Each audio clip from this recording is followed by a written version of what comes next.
Hey all, what's up? Welcome back. It's been a couple of weeks. I feel like going into this new year or this Gregorian New Year energy, we kind of all needed to really call our energy home. I was actually driving back home from North Carolina, which I spent almost a month there with my mom. And so coming back here now, I needed to recalibrate, get my rest, and just come back into my natural being of self before I could get back on here, and truly be authentic. So I answered that call. I hope y'all did too, wherever you are in the world. Um, I hope that you're blessed and you're feeling the energy that is coming towards us in March. I have a lot to kind of talk about tonight, but I don't want this video to be too long. I'm happy this Mercury retrograde is actually over. It ended the 18th. So we are finally kind of not dealing with technology issues, which I was dealing with so many technology issues when it came to actually uploading my videos. So I'm hoping that that kind of clears and we can step into this new energy because I know by March things are really going to start picking up as we enter the energetic new year, and we're going to start seeing some of those manifestations, the fruits of our labor, even in this time of rest and recalibration, come to life. So I'm getting really excited about March. I'm even excited for Aquarius season, which starts tomorrow. Um, we are in for such a treat. I do want to check the astrology for Aquarius season, but in terms of like planets being direct, like we have like a full go like until April, which is really dope. And it means that like all those projects that you've kind of just been like putting off or been afraid to start can get started now. We're in a beginner's mindset now. We're not looking to master really, but we're like here to just try something new or at least try out things that we've been talking about for months, maybe some of us years.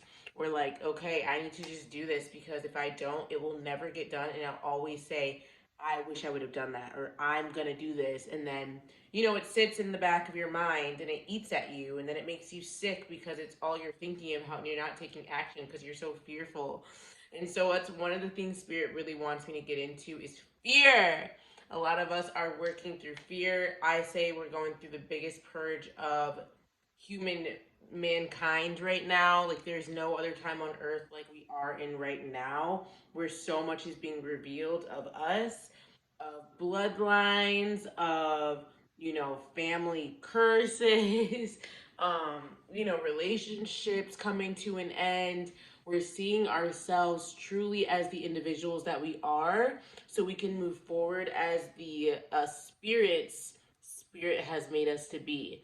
And so we are coming out of this age of like unity and unicorns and I need each other. Like, no, it's like, yes, we need each other, but we're being more intentional. Whereas I feel like after the pandemic, everyone got like, we just need to hang out and be friends and get drinks and do this again and make it normal. But that normalness was still a facade and it was like creating more fakeness because it was still rooted in programming.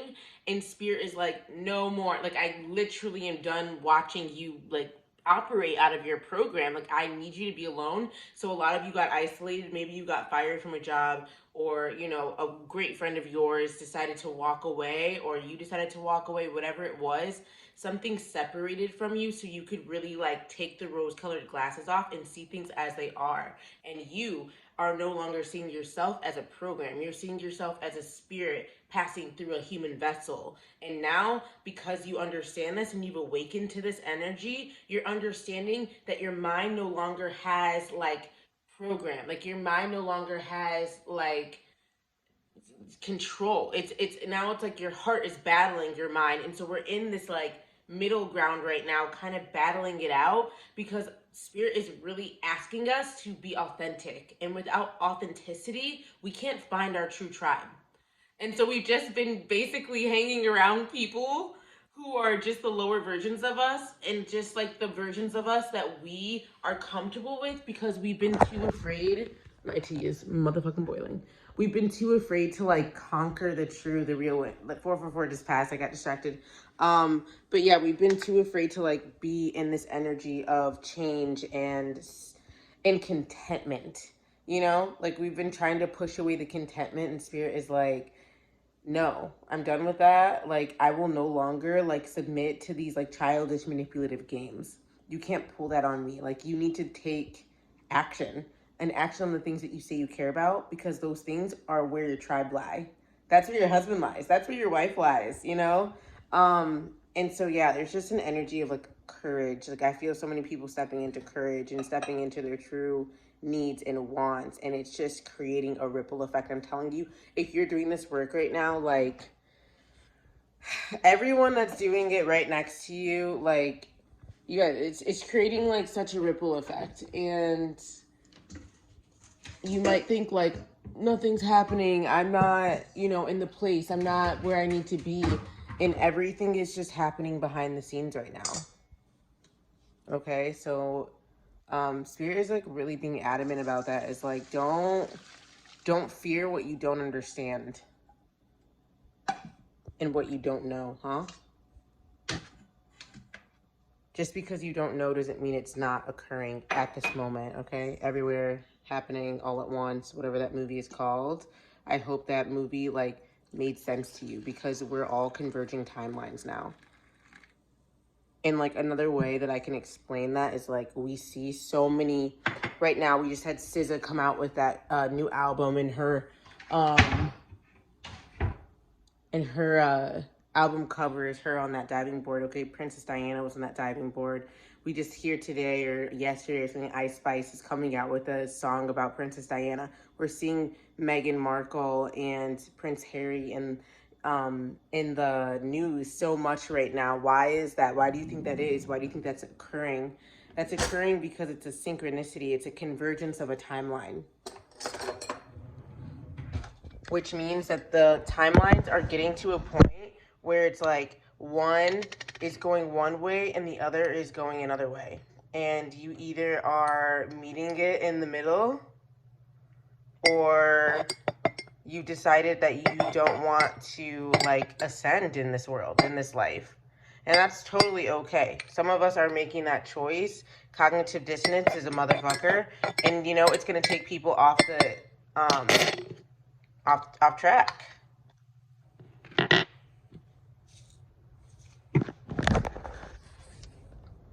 So Spirit is being like extra like, I love you, but I'm like letting you learn this lesson. This is your decision. You ultimately have free will, and I'm not gonna like make the decision for you. I've done that for you too many times. I've helped you too many times. That's what Spirit's saying. Um, so that's just some energies that we're working through right now. This purge is going to be happening, I think, from like now until probably 2024, when we start to really see change. But I think 2023 is the year of the self. It's a 7 year. You can add that up, the numerology of that, by just 2 plus 2 plus 3. And yeah, we're creating a new sense of self throughout this year. We have Pluto going into Aquarius, which is going to be interesting because that's a 20-year transit. And obviously, Aquarius is kind of an individual sign. It's very like, I'm a trendsetter. I'm stepping into my own way. Check your house to see where this energy is going to be applying pressure. Because when we think of Pluto, it's like, I think of it as like pressure underneath. And when it's cooking for a long time, it ultimately is going to like bring up things that may have been lying dormant within you. When I think of Aquarius, it's like, you may have always been like a quirky playwright, but you didn't want people to know that side of you because the arts don't get funded well, and you never thought you would be successful. And now all of a sudden you like come out as a playwright, and all your friends or your family's like, I didn't even know this about you. And you're like, yeah, man, I got a thing for Shakespeare, like, so I just definitely see this being like a really dope transit. It's transiting my seventh house. I'm really excited. I feel like I'm gonna start actually dating people that I like, um, instead of like just fucking dating people I hate and then being like, why does my life suck? um, but yeah, we have Pluto in Aquarius, and then we have Saturn moving into Pisces in March as well, which I'm super excited for. I'm going into my Saturn return, and I just feel like this is gonna be such a creative Saturn. We're gonna see. I'm gonna say like we're gonna have a balance. Okay, remember Pisces is two fish, So we're getting one side that's going to be like, I need to take all of the pain. I need to take all of, the lower vibrations and transmute them into art, creativity. I've always dreamt of being a folk singer, so look out. Who knows? I might like release an album or some weird shit, with some visuals. Um, Also, like we're gonna see a splurge in fashion. I just think like next year's like the start of something new, so get ready. We're ending a really harsh transit with Pluto leaving Capricorn. It's been that way since 2008. I wrote an article on it on Medium. If you want to check my account, it's Moss1KN. Capricorn transiting, or Pluto transiting through Capricorn has been really about purging out, feelings of insecurity and worth based off materialism and based off a need to fit in, okay? Um, Capricorn is a very, very intense sign. It takes everything very personally and very hard because it's constantly living under pressure to be perfect and to do well materially. So this sign goes through a lot of like self deprecation and hating what they're doing, but thinking it's the only way. And Aquarius is now providing new possibilities. So if one thing doesn't work,